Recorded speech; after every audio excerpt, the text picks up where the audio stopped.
Paano mag-deposit ng funds sa GoTrade account? This is for US stock market investing using GoTrade mobile app.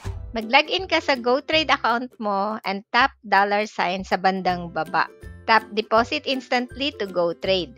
Pwede lang mag-deposit sa GoTrade using Union Bank, BPI, and GCash. Pinakamahal ang GCash kasi 3% ang fee plus $0.55. Hindi pa rin available ang credit and debit card payment. Pwede rin international wire transfer pag may dollar account ka, pero may fee na $5 and 4 days ang processing. BPI ang ginamit ko pag transfer ng funds sa GoTrade. Tap bank name.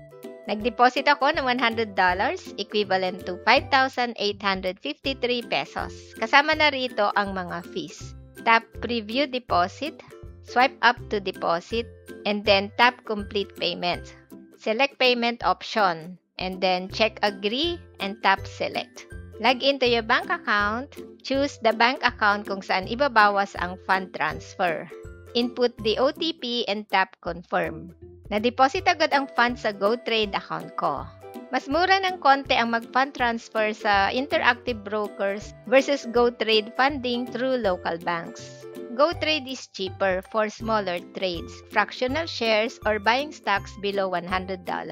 Trading fee is 0.25% and minimum of 0.1 USD for fractional shares versus 0.35 USD for interactive brokers. Pero limited lang ang ETFs and stocks na mabibili sa GoTrade. Interactive brokers is cheaper for larger trades above 400 USD kasi ang fee is capped at $1.